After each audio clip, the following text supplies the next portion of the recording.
Aussi nous présenter ça et pouvoir répondre à vos questions.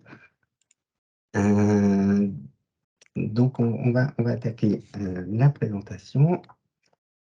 Voilà, avec un petit 3 à 4 parties. On va vous présenter un petit rappel sur l'offre de cartes et les formulaires de l'ANS qui permettent de les commander.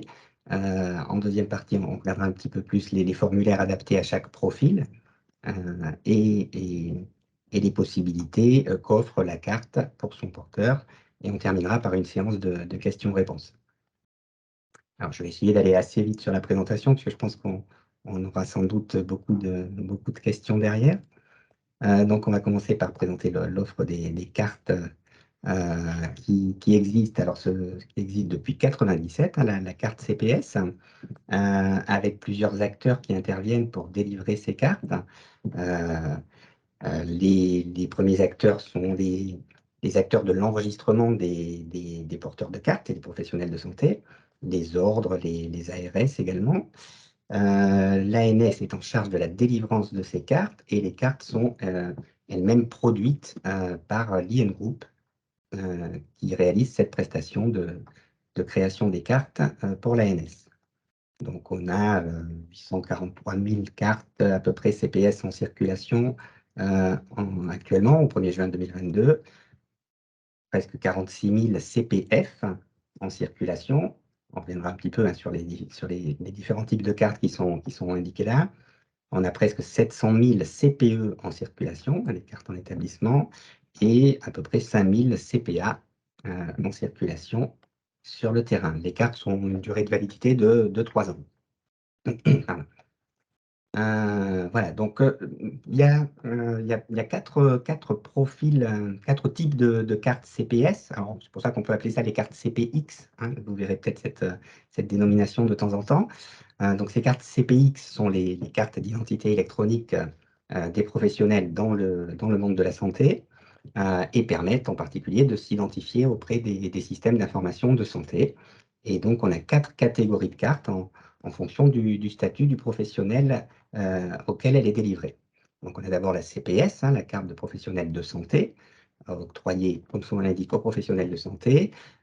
Ces cartes-là, en fonction de la profession, vont être soit envoyées automatiquement aux professionnels de santé directement, soit sur sa demande. On va pouvoir lui fournir une carte de professionnel de santé. On a les cartes de professionnels en formation qui sont octroyées aux étudiants de cursus de formation. Celles-ci ne sont pas délivrées automatiquement, hein, il faut faire la demande explicitement pour en obtenir une. Ensuite, nous avons les cartes CPE-CDE. Alors, CPE pour carte de personnel d'établissement et CDE pour carte de directeur d'établissement. Au niveau de la carte, c'est la même chose. Enfin, techniquement, la carte va être la même, mais il y aura la mention directeur pour la carte de directeur d'établissement qui est indiquée sur la carte. Celles-ci sont réservées aux personnes qui travaillent dans un établissement qui délivre des soins de santé, mais aux personnes qui, travaillant dans ces établissements, ne sont pas professionnels de santé. Ces cartes-là ne sont pas délivrées automatiquement non plus, elles le sont sur demande à l'ANS de la part du chef d'établissement ou de son représentant avec justification, ce qu'on va voir par la suite. Et puis, dernière catégorie, ce sont les CPA-CDA, qui ressemblent un peu aux CPE-CDE, qui sont des cartes de personnel autorisé ou les cartes de directeur.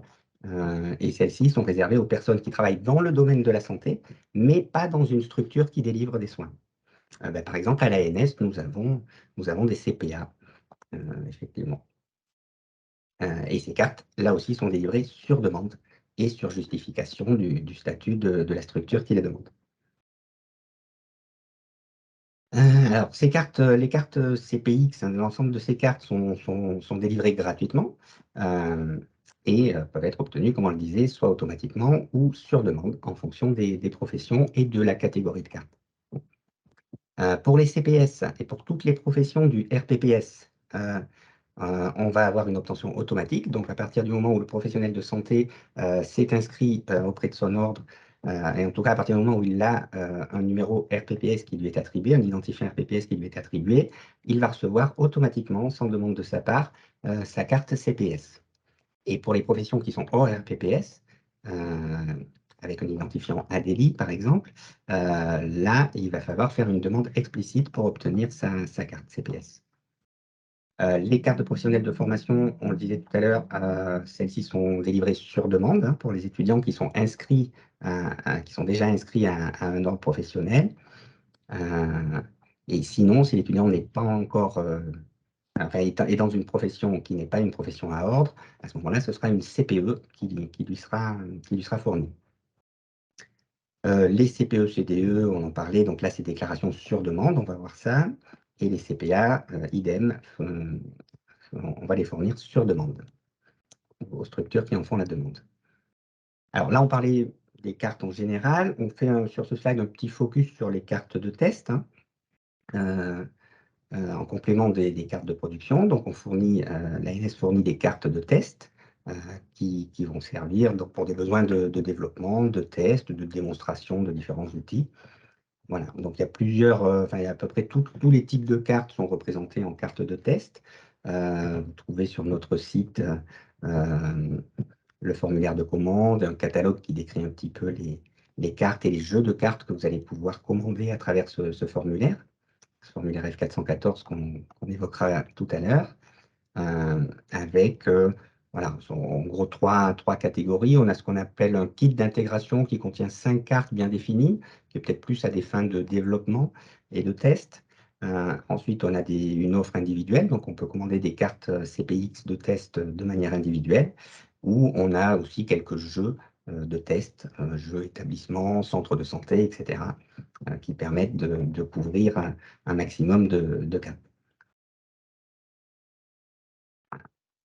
Et petit focus sur ProSanté Connect, mais on y reviendra aussi tout à l'heure. ProSanté Connect, vous le savez, utilise 2 moyens d'authentification, soit la carte physique, la carte CPX, soit la ICPS sur mobile. Et on peut tester donc ces développements, son intégration de ProSanté Connect sur ce qu'on appelle le bac à sable de ProSanté Connect, qui est l'environnement de test de ProSanté Connect, soit avec une carte de test, soit avec une ICPS. Et la ICPS, on peut l'activer de 2 manières, soit à l'aide d'une carte de test, soit à l'aide d'une identité de test qu'on a définie dans l'outil qu'on met à disposition, l'outil en ligne qui s'appelle Edit, pour éditeur d'identité de test. Voilà, alors là, on rentre un peu dans le vif du sujet et dans l'offre globale de formulaire de l'ANS. Donc, voyez, on vous a mis le lien ici, je pense qu'on va vous le mettre dans le chat, le lien sur lequel vous allez pouvoir retrouver l'ensemble de ces formulaires qui permettent de commander des cartes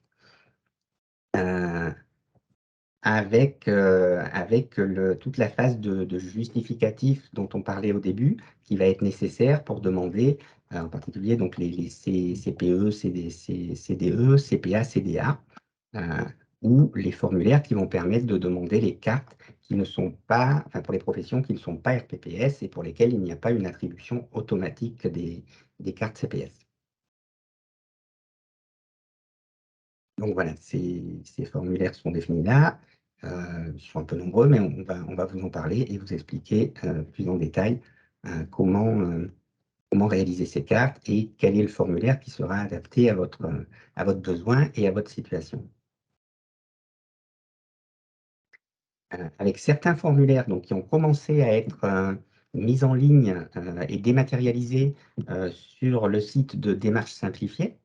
Hein, vous voyez, on en a actuellement, bon, on a le tout premier, là, le F101, qui est déjà disponible sur Démarche Simplifiée, donc en dématérialisé. On a les suivants qui sont en cours de dématérialisation, qui seront bientôt disponibles sur Démarche Simplifiée, le F102, le 201, le 202, le 301 et le 414 pour les cartes de test. Et on a le 413 qui permet de déclarer des administrateurs techniques qui seront ensuite autorisés à commander des certificats logiciels sur notre plateforme de commande de ces certificats qui s'appelle la PFCNG, vous connaissez peut-être déjà. Donc celui-ci, lui aussi, il est déjà disponible sur Démarche Simplifiée. et les derniers qui n'ont pas encore commencé à être traités, qui seront dématérialisés un petit peu plus tard. Voilà, alors on va voir un petit peu donc, pour chaque profil quels sont les formulaires adaptés et qu'il va falloir renseigner et nous transmettre pour l'obtention de ces cartes. Alors, on a essayé de faire un petit tableau avec les différents acteurs, les différents types d'acteurs, hein, les professionnels de santé libéraux sur la première ligne, les établissements de santé, les structures médico-sociales, les autres structures du domaine de la santé non fournisseurs de soins. Donc, ça va regrouper les industriels, enfin les industriels, pardon, qui sont derrière. Donc, vous voyez, pour l'ensemble de ces... Alors, si je mets bon, les libéraux donc, vont recevoir automatiquement une carte CPS. Hein, ils ont un identifiant RPPS. Donc, ils vont recevoir automatiquement les cartes CPS. Et ils vont pouvoir... Alors, vous voyez les deux dernières colonnes, là, on a mis là les deux services en ligne qui permettent de commander des cartes CPE ou CPA, qui sont le service TOPS pour les professionnels de santé et le service TOM pour les établissements de santé et les structures médico-sociales. Donc voilà, pour les établissements de santé, ben, on va avoir l'ensemble des formulaires à renseigner pour pouvoir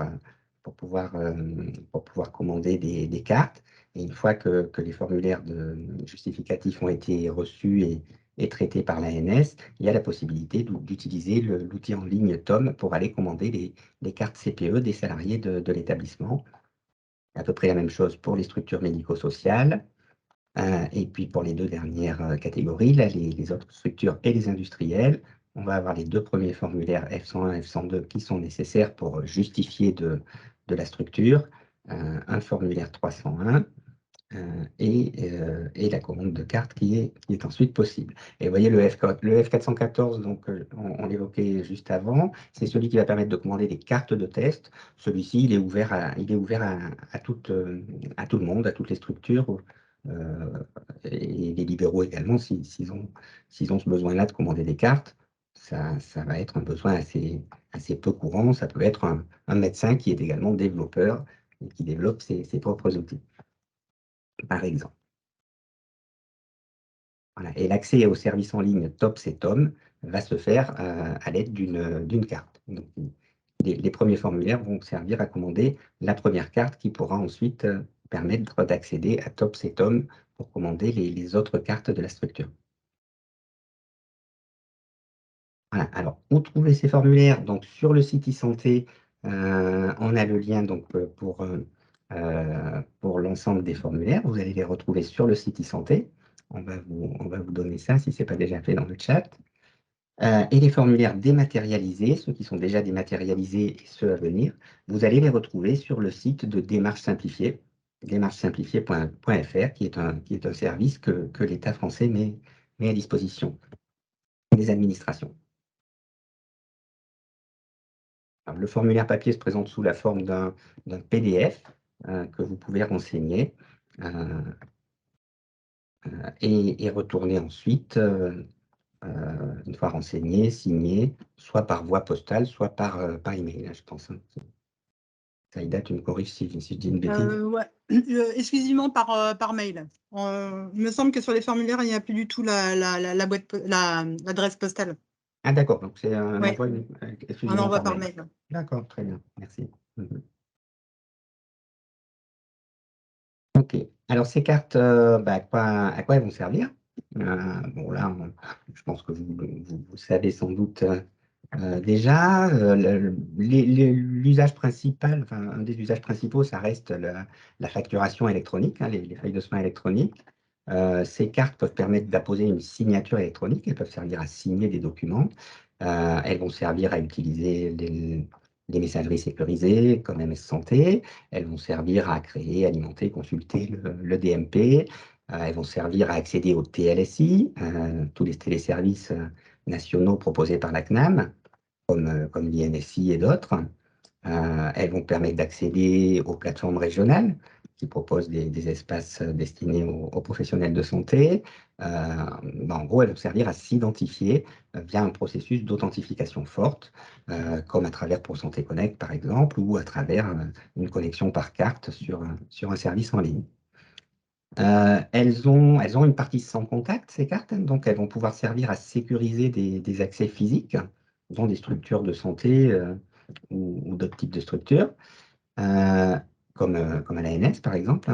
On badge avec nos CPA pour rentrer dans les locaux. Elles peuvent servir à s'authentifier sur son poste et à ouvrir sa session. Et elles vont permettre de renforcer la sécurité des accès aux différents logiciels utilisés. Et elles vont permettre également, une fois qu'on a des cartes, on va pouvoir accéder à une offre complémentaire de formulaires. On va pouvoir, le F501 par exemple, qui parle de déclaration d'un incident, l'incident, ça va être la perte, le vol ou la non-réception d'une carte, ou un changement de votre adresse de livraison. Vous allez pouvoir nous les signifier via ce formulaire-là. Vous allez pouvoir désigner des mandataires ou supprimer des mandataires précédents, ajouter ou supprimer des administrateurs techniques pour la commande de certificats logiciels dont on parlait, le changement d'adresse de livraison. Alors, il y a le 501, 504 qui permettent de faire ça, a priori, et le 413 qui va permettre là de déclarer des administrateurs techniques pour la commande de certificats logiciels. Alors pareil, on a peut-être un petit doublon entre 503 et 413, mais là, Saïda, je pense que tu pourras peut-être nous détailler un petit peu la différence. Normalement, le 413, il est plutôt utilisé pour la première commande de certificat, la toute première. Ensuite, effectivement, on ne fait pas de discrimination, c'est-à-dire que même si, quand un établissement ou une structure souhaite nommer administrateurs techniques, ils peuvent très bien utiliser le 413, on ne refusera pas la demande, mais effectivement, il y a un formulaire qui est dédié à ça, c'est le 503. Là, c'est pour un certificat qui est déjà en place dans la structure et la structure souhaite nommer donc, ou supprimer un ou des mandataires et à ce moment-là, ils peuvent aussi utiliser ce formulaire-là. Très bien, merci. Un petit focus sur l'utilisation de la carte avec ProSanté Connect. Donc, ProSanté Connect, les cartes de production vont permettre aux professionnels de santé d'utiliser les services qui sont raccordés à ProSanté Connect. Et pour un industriel, ça peut permettre de réaliser des tests, enfin en production, en tout cas de valider que l'accès une fois mis en production est bien fonctionnel. Tous les types de cartes nominatives, c'est-à-dire on a vu les CPS, les CPF, les CPA, les CPE, toutes ces cartes-là, du moment qu'elles sont nominatives, permettent d'accéder à ProSanté Connect, soit d'accéder directement avec la carte physique, soit d'activer une ICPS à partir de cette carte CPX. Alors pourquoi on précise nominative? C'est parce que dans la catégorie des CPE, il existe des CPE qu'on appelle des CPE de service ou anonymes qui ne sont pas, attribués à une personne, mais qui vont être génériques et attribués à un service, par exemple, d'un établissement. Donc ces cartes-là, qui sont des cartes génériques et qui ne sont pas attribuées à une personne physique, celles-ci sont les seules qui ne permettent pas d'accéder à ProSanté Connect. Pour toutes les autres peuvent utiliser ProSanté Connect. Alors après, en fonction du service qui a intégré ProSanté Connect, évidemment, il va pouvoir y avoir des restrictions sur les professions ou sur les catégories de cartes qui sont autorisées à accéder à ce service. Mais à travers ProSanté Connect, tous les types de cartes nominatives peuvent être utilisés. Donc ça, c'est pour la production. Et pour ce qui est des cartes de test, les cartes de test, elles vont servir à tester l'intégration de ProSanté Connect dans vos environnements de test, dans vos environnements de validation, dans vos environnements de démonstration éventuellement, etc. Et ça va fonctionner sur le même principe. Donc dans l'environnement bac à sable de ProSanté Connect, les cartes physiques de test vont pouvoir être utilisées pour se connecter directement au service ou pour activer une ICPS bac à sable, une ICPS de test, à partir d'une carte de test. Voilà, vous avez un petit dessin de la mire de connexion ProSanté Connect qui permet soit d'utiliser à gauche l'application ICPS, soit de passer par la carte CPS.